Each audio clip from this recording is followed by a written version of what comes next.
I'm so excited to share this with you today. We have a returning guest from way before this series. Badi Ceren is the founder and operator of I Do Tax. He was the very first person who helped me try my interviewing back in 2020.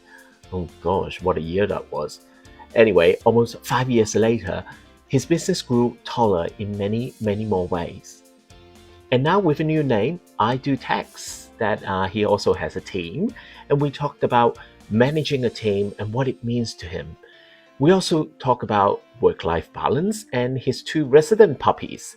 So I don't think we should delay any further. And here's my interview with Buddy from I Do Tax. Welcome to this episode of Get Chatty about your local businesses. Now, if you have seen my video before, or just go back to history a little bit, we have a recognizable face here. Buddy, how are you? Very good, thank you, Arthur. Thank you for having me again. And this time we're in person. Yes. Isn't it great? Yes, it's good. Oh gosh, I mean, it's been a while. It's been like 4 years, I believe. 4 years, wow. Yeah, I remember it has been a while. It was during COVID, last time, the first time that we caught up. It was like 10 kilograms ago for me and a lot of less hair for me. Well, for me, it was 16 kilos. So, I mean, I call it 6 lockdowns at 16 kilos. So, I mean, that's why we're on a slightly higher angle just to... I have dogs in the office. Yeah. Which is fantastic. I think that's another thing you can't get on Zoom. That's right. So they are gonna keep us entertained. Oh, that's all good. Can you tell the audience a little bit about yourself, please? So my name is Badi Ceren, like a goodie but a baddie, and I am a tax agent and also an accountant and also a bookkeeper. So all those categories are different in the accounting world. They all have different values, and it's pretty much what I have been doing. And over a decade under my own name as an accountant, I have 10 years of experience plus on just doing bookkeeping and accounting. Yeah. Well, that means you know your stuff. Yes. Because the thing is, one of the important thing is for many small business that they would disappear or switch off or shut down after 2 years. You are still here and you're actually bigger. You have, like, I am in his office in Abbotsford in Melbourne, and you got growing. So good for you. Thank you. Yes, I have grown in many ways. I have now 2 dogs. First of all, I used to have 1 before. The business, yes, is growing in different aspects. On my team, that is a part of the franchise, they keep me up to date with how my business is actually looking into every quarter. So I have doubled my sales since the last time probably we talked. But in terms of team as well, we have grown in a team that has, at the moment, have four staff members.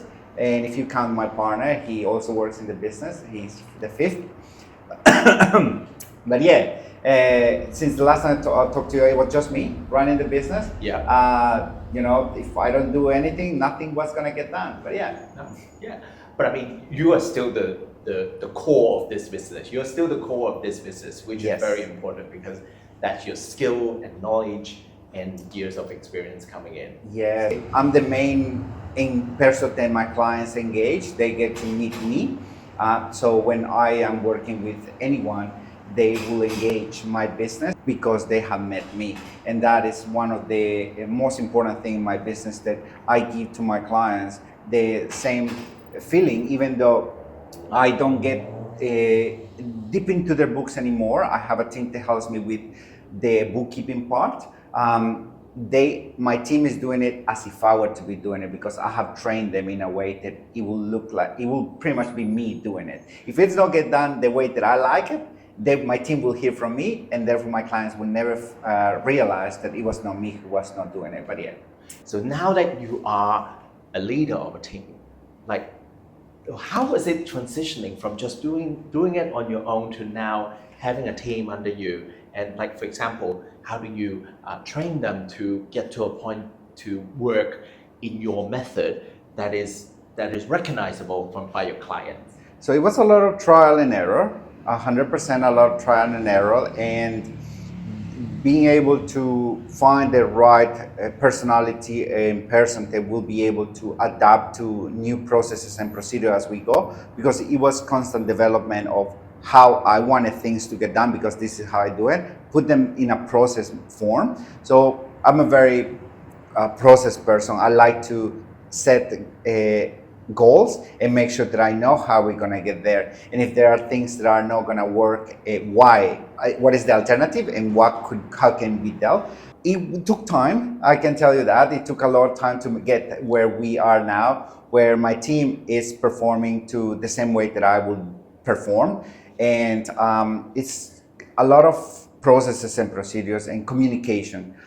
This is one of the things that I tell my team: if you don't put it in writing, or you don't communicate to the right person that needs to be aware of that, we cannot read the minds. The other important thing for small businesses, when you are managing a small team, you do need to have that close relationship and understand that communication, just like what you're saying before, because previously it's just yourself, you know exactly what it is. But just like what you just mentioned, you can't read mind, they can't read your mind. So it's about clear communication. I think that's a good thing. It was very important. Communication was key in developing a team that worked the way that I wanted to work.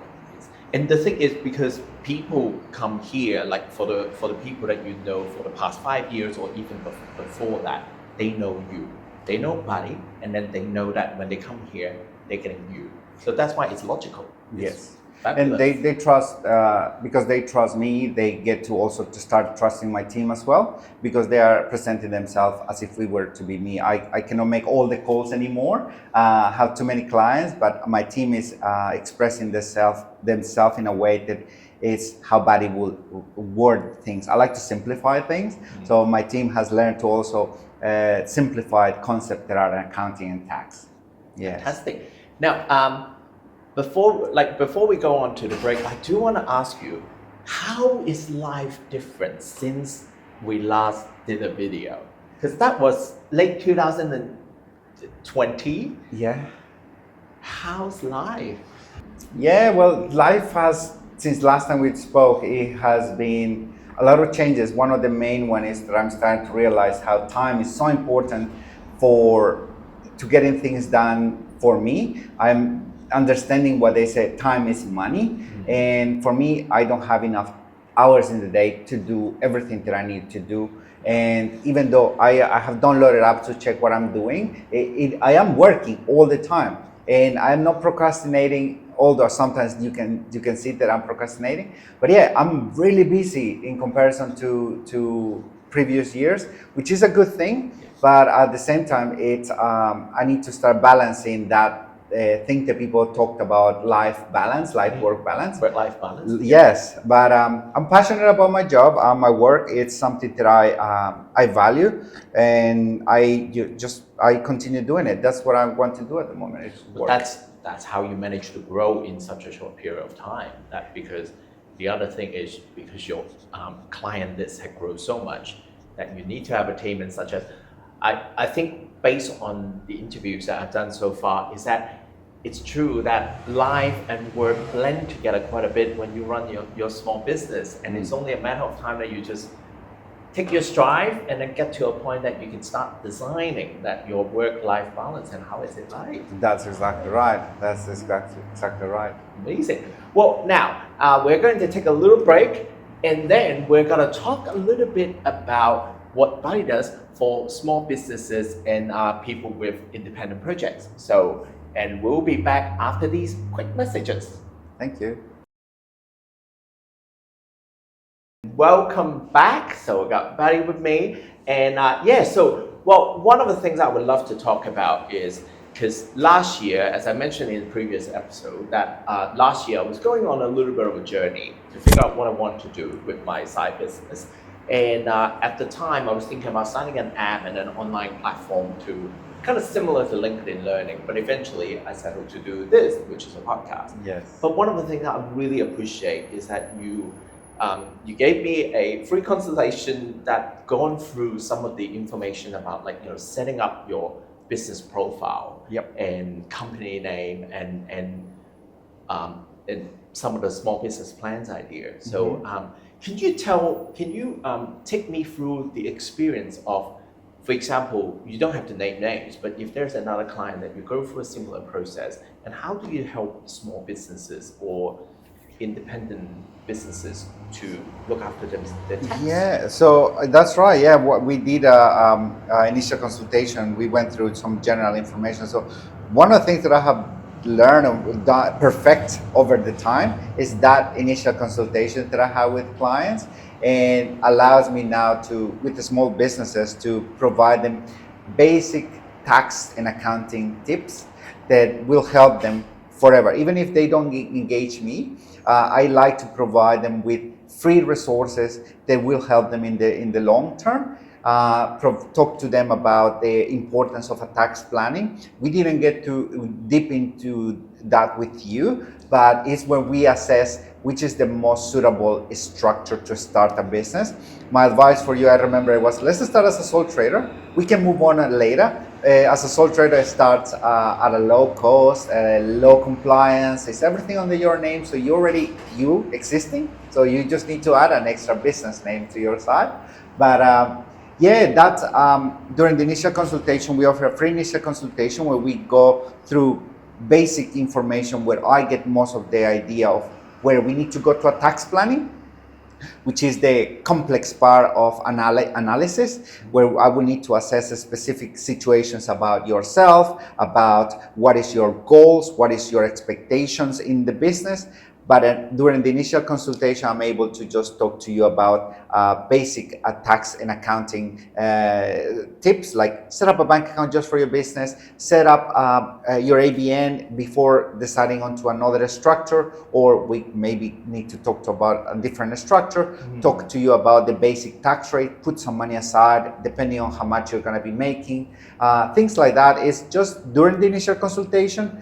We cover a lot of useful information, and most clients, they love that part because it's no cost, and it allows me to give to any business owner, and especially in the LGBTIQ community, to help them, because it's so much knowledge and compliance that only an accountant or a tax agent will be able to advise you. It was a really good experience for me because firstly, you're very knowledgeable and you explain things in a very succinct way. So you don't just go blah, blah, blah, blah. Like you don't ramble. I don't quote taxation law and ruling and stuff like that. No, I hate that. And there's not a lot of jargon. It's very easy to understand, which is really good. And what I remember was really good, was really helpful for me, is because at the time I was thinking, oh, should I be a sole trader, partnership company, or something like that? Just on top of your head, you gave me that information to help me to make informed decision. So I mean, unfortunately, that platform didn't come about.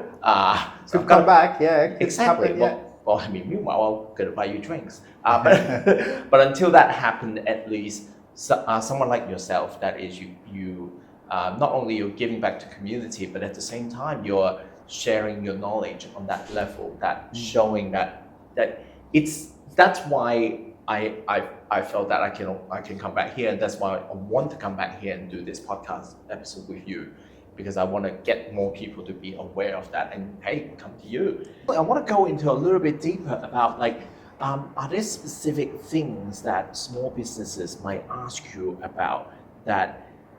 Because I mean, the key thing is you don't know what you don't know. We don't know what we don't know until we talk to a professional. Yes. So I think one of the things that I would love to share is, like, you don't have to go too deep, just different topics that small businesses might want to reach out to you to ask about. Yeah, so there's every person's situation is different. Every business runs different chart of accounts, let's call it. Like the same deduction that could apply to you will not apply to someone else. So it's a matter of coming and telling me. I ask the general information. What is your ABN? That gives me an idea of what have you set up already. And then from there I move, what is your business? If they tell me I'm going to start doing e-commerce, or my favorite at the moment is NDIS. I have gained a lot of experience in the NDIS world, and I have I did a presentation recently to NDIS providers about the compliance part that they need to be aware of, because in my clients I have noticed most of them, they already have a lot of compliance just from NDIS Commission and NDIA, which is the regulator for NDIS providers. But on top of that, they don't realize that they have to stay in compliance with ASIC, with ATO, with work cover, with fair work. So we help them with all that. And I am knowledgeable enough to advise in different areas that not many accountants will be able to advise. Like my background is in payroll. I started a long time ago, payroll. So I learned about pay rate, the awards and all that, how to interpret the awards. Also with technology, I'm able to help them with technology issues, like the new ATO. ATO has introduced a new business compliance for companies. The individual or the director needs to have access to their own ATO portal before they can allocate a tax agent. Before I could have gone to take over any company to see. Now we cannot. So Well, yeah. it's security. Yeah, well, fair enough, fair enough. I mean, at the moment, like cybersecurity and all these topics are important, and that's why all of the agencies, or for example, NDIS or ATO, would introduce and keep updating. And so that's why having a professional who knows what is required could understand and comb through all those information. Because imagine that if you run a small business and you still need about 20 hours a week to learn about accounting, bookkeeping, and things like that. Let's not. It's not possible. No. And it's not just that you need a professional, you need a proactive professional to keep you up to date with everything you need to do. Like I spent an hour today just getting a client a director ID. So we can avoid at least getting her ASIC to get her a $13,000 penalty, not just to get it. Before it was $1.1 million penalty not to have a director ID. But you know, I spent an hour because it would hurt me so much that I could have helped her. We spent an hour just on the phone. She was telling me what she was looking. But is that you need to be a proactive accountant. You need to have someone that you can trust, and also be confident that they will be letting you know what to do, when to do, and avoid getting penalties or additional interest from any regulator. But yeah, we do have every initial consultation. I send people with notes, resources. We have a link that we share with logbook templates, with checklist templates for everything that they need to be aware of, so they can check it later. Because when they meet with me, they ended up with a lot of information, like any person should be. But it's something that I wish I would have got when I first engaged my accountant. I would wish someone would have told me, allocate a bank account just for your business, or set up your ABN and then we can set up a company later. Or this is the basic thing you need to consider. If you want, you can come to a tax planning where we can go in more depth about the situation. But for the moment, this will take you across the line, you know. So you're doing all of these important steps in there so they can focus on what they do. That's right, yes. Yeah, that's the slogan. We do the books, you do the business, and we'll do the books. There you go. And this is it. Well, I want to talk about a topic which we shared during our first video, which is about networking. Oh yeah. So now, how's your experience in doing networking? Is it helpful, or is there's always a bit of a trickiness of finding the right type for networking? Yeah, I don't think that there is a bad or a downfall on networking. Networking is very important for any business, and especially if it's a new business, it's very important, because I wish I could have started sooner on networking for my business, just showing in there, because I told the group that I presented, I congratulate you all for being here today, because you are doing one of the most important things that you need to do in your business, and is sell yourself, sell your business. Because by networking, you are getting the practice and the experience on perfecting the pitch. So when you perfect your pitch, it allows you to present and come across more professional and certain of your whatever you're selling. So the NDIS providers that I was talking to that will allow them to go in and try to tell other people what they do. NDIS is a whole world. So one of the advice that I had is translate the words that we have on the NDIS into common words because it's very important. So that will become important when they are telling everyone what they do instead of saying I'm providing respite services to NDIS participants for STA and also SIL.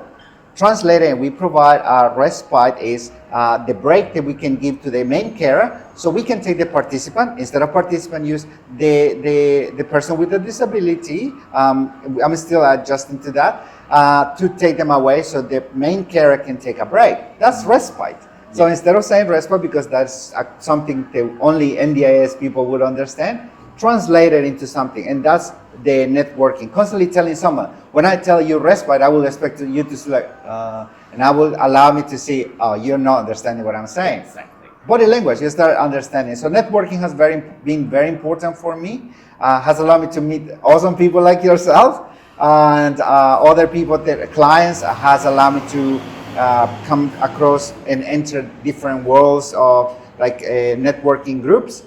It has allowed me, give me the confidence to be in front of the camera, in front of the videos, in front of people. Has asked me to go to podcasts as well. So it gives you the confidence. Yeah, I can do it. The issue now is time. It's time.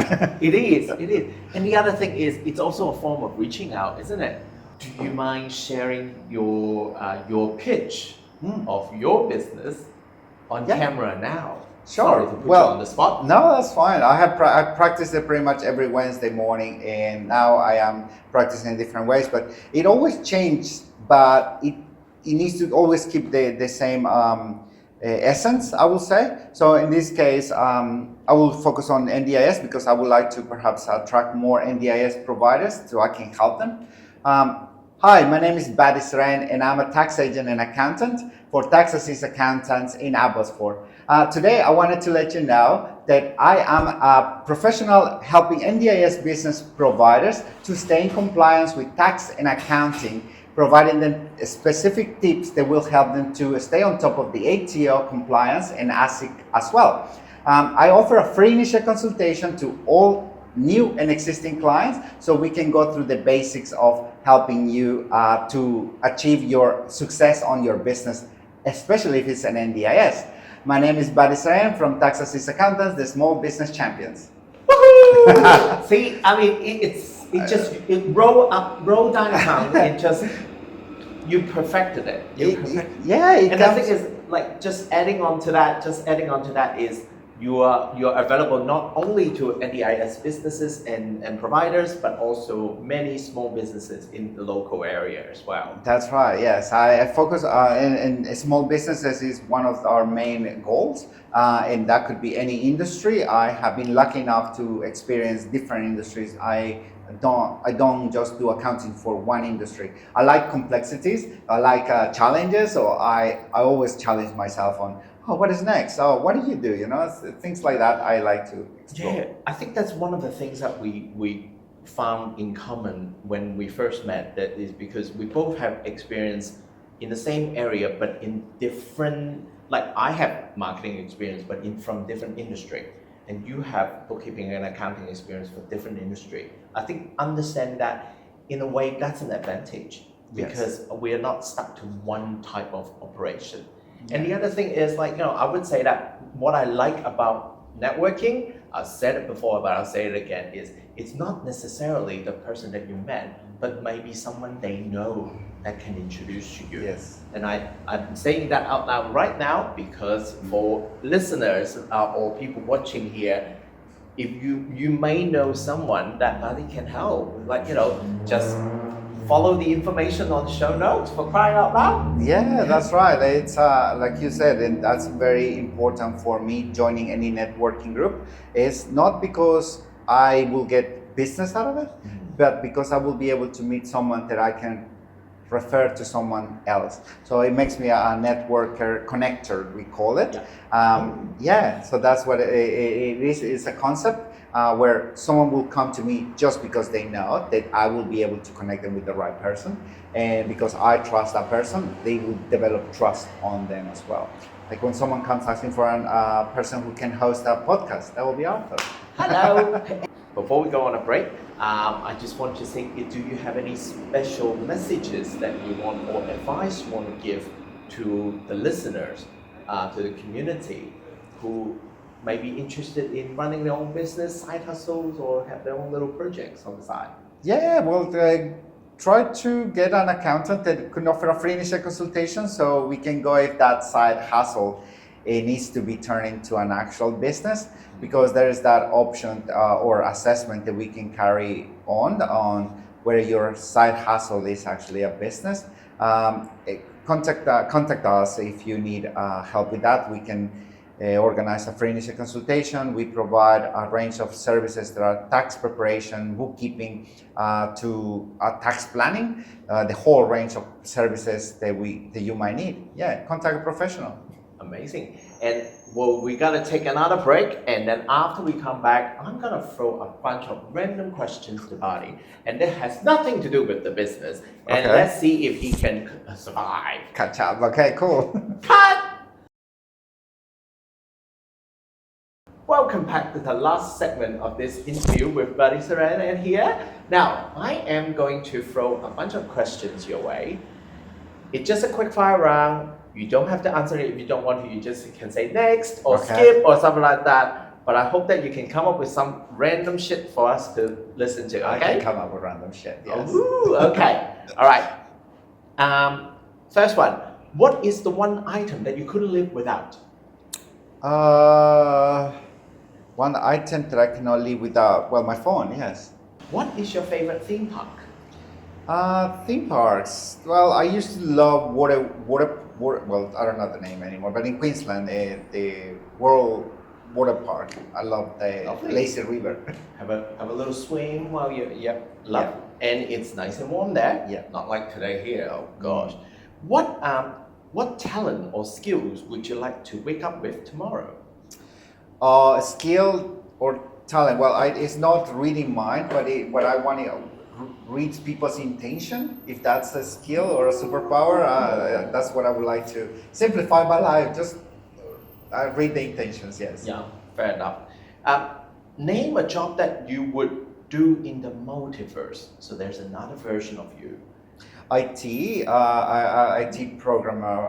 I love technology, so yes. What inspires you on a Tuesday?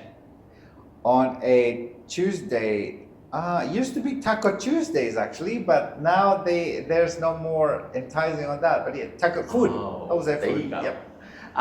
What is the biggest business lesson that you have learned that you would want to pass to the community so far? Well, be prepared for the unexpected. When COVID came, we were not prepared, but at the same time we were lucky to be survive that. Be prepared for unexpected. Yeah. Yeah. Now, it could be based on your own experience or your experience with your client. What is the most unexpected expense that you have when it comes across running a small business? Unexpected expense. Well, I'm an accountant, so nothing could be unexpected for me.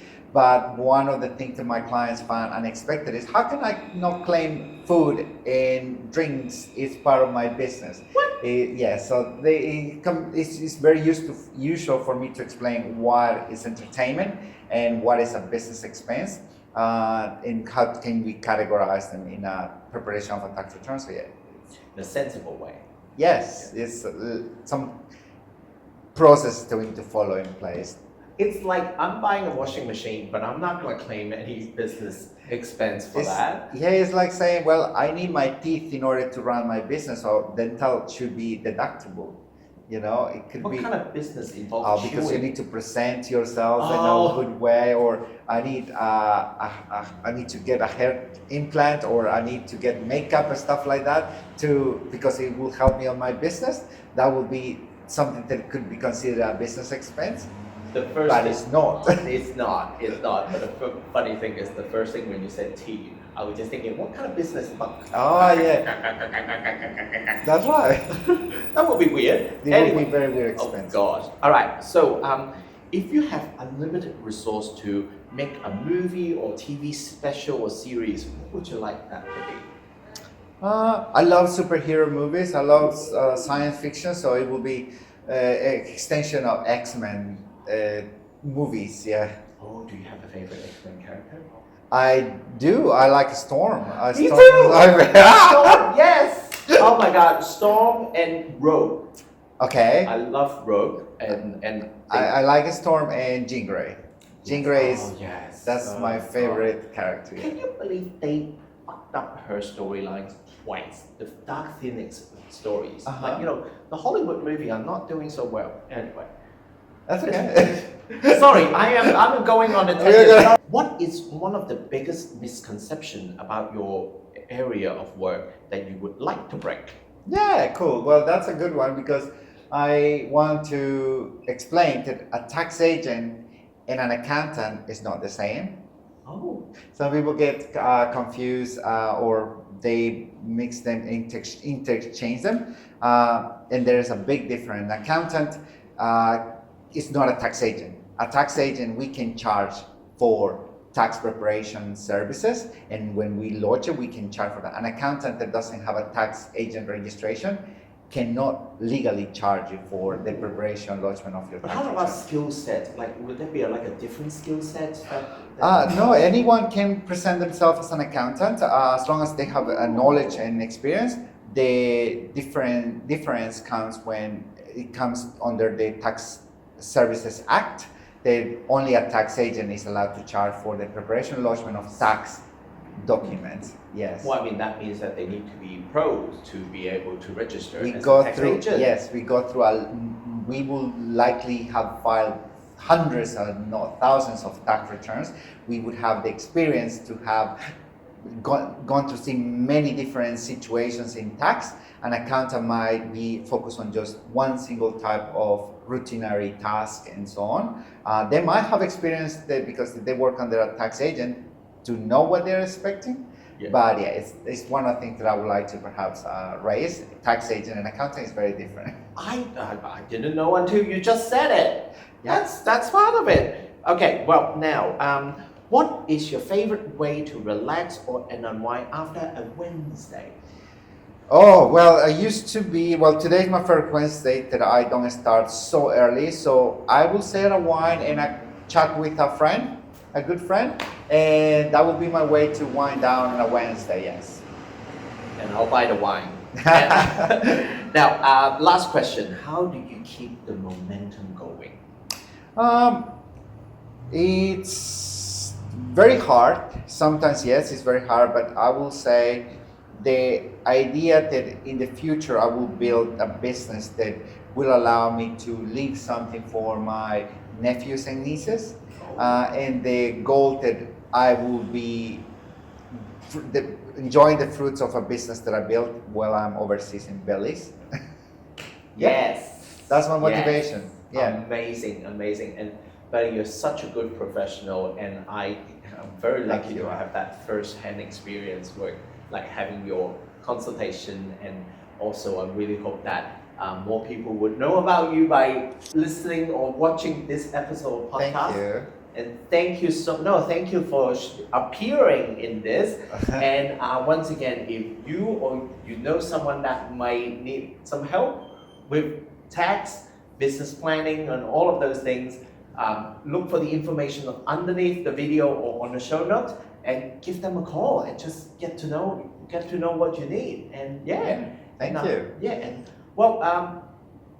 Let's get chatty about your local businesses, for fuck's sake. Let's get chatty. Bye. Bye. What a difference 5 years can make. Badi is an excellent example of someone in our community who takes charge of their lives and has built a sustainable business and a good team and network around him. One of my takeaways from his interview is that if you have a team to represent you, you need to find a good personality match who is happy to and agrees to adopt to your style at work, because ultimately you, the business owner, are responsible for the clients and to make sure that your style and way of working translate through to your team, to your client. That's really important and that clear communication and a solid process could be the key to the success. In the early years of the business, work-life balance may fall short, so networking is a good way to build the business and develop friendships and respectable connections.